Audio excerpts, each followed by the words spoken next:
Thanks so much to the incredible school students who've organised today and for inviting me to speak. Before I continue, I'll acknowledge that we're on a Wabakal country today that was stolen and never ceded. And when we're talking about climate justice and environmental justice, it's really important to remember that we cannot have that without justice for First Nations people. They looked after this country and country looked after them for thousands of years without forgetting that.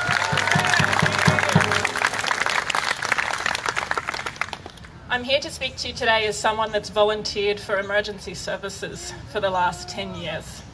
I live on beautiful Wiradjuri country along the Murray River, but I've been deployed all across New South Wales in times of flood and times of fire. And I'm here to share with you my personal experiences of what climate change looks like, what climate change feels like, and what climate change smells like. I was operating radios at the Lake George Fire Control Centre on December 31st, 2019. If you've seen what fire control centres look like on the news, you've got big telly screens right across the wall and everyone sits in rows. I was sitting in one of those rows operating radios, watching the map slowly update over the night as planes fly overhead and give us aerial mapping of where the fire's up to. And we sit in that room with absolute fire experts, people who've spent their whole careers studying fire behaviour and what moves it, whether it's wind, temperature, vegetation type, time of the year, and they're watching that map and giving us updates to give to the fireys on the ground and to the communities that are at risk. And it was the middle of the night when they told us to send out a broadcast that Cobargo needed to evacuate. They needed to leave. The fire was going to hit the town. 11 minutes later, we had to send out the message, it's too late to leave. Shelter in place. And I think we all remember that Cobargo was lost that night. The fire spread faster than any of those experts could have possibly predicted, and that any of us ever expected that night, and that is climate change. The fire control centre that night smelled like wood-burning smoke, and I'm sure we all know that smell after the Black Summer fires. And to me, that's no longer the smell of a campfire in summer or a comforting wood-fired heater in winter. That's the smell of suffering, and it's the smell of death. And it's a smell that we're going to continue to smell during hot summers if we don't have action on climate now. I've just come back from the Hawkesbury River, where I was driving boats to resupply communities that had been isolated by floodwater. At the Hawkesbury River, they only had a flood exactly 12 months ago. They've had to evacuate again 12 months after the last one. Experts have been telling us for decades that climate change is going to increase not just the intensity of these disasters, but the frequency. These are people who only just rebuilt their homes, who only just felt safe again, who had to leave. And finally, I'm sure you've all seen the really frightening media images from the Northern Rivers and from Lismore, where I was just earlier this week. And I think nothing really prepares you for the scale of what's happened up there. I'm sure you've seen photos of absolutely gutted houses and shops with, people's whole lives, every possession, absolutely stinking out on the pavement. But that's every house, on every street, across most of the town. And even for someone that spent years in emergency zones, that was something that really, really moved me. And I want to talk to you about the smell.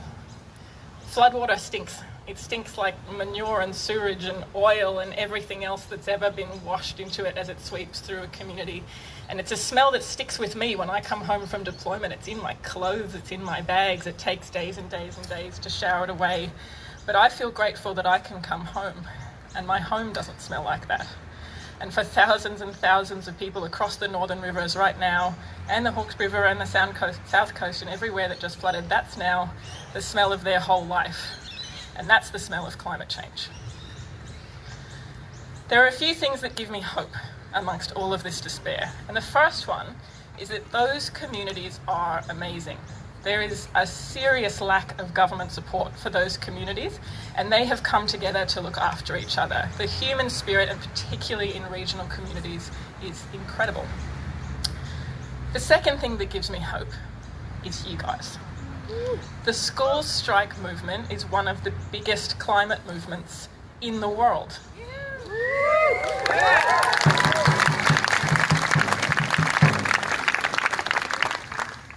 When I was at school, I was pretty worried about my social life and my grades and getting into uni, and I wasn't half as aware and inspiring and switched on as every single person that's here today.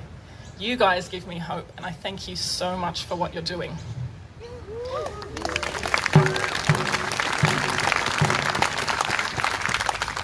And the third thing that gives me hope is that it's an election year. So we all have a couple of months to make sure that the demands of the school strike movement that have been read out today, that are really admirable, are not just known by every person standing here, but by every candidate and every voter for the federal election that's coming in May. It's absolutely no secret that I vote for the Greens, but no matter where you live or who you're voting for, make sure that candidate knows these demands and make sure you know where they stand on these demands. That's the way that we ensure a safe future.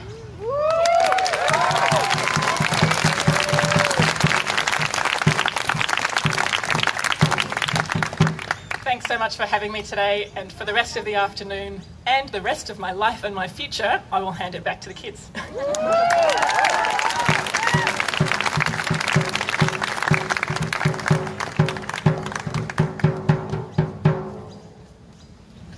Okay everyone, thank you so much for this amazing energy today. Let's keep it up as we march and chant.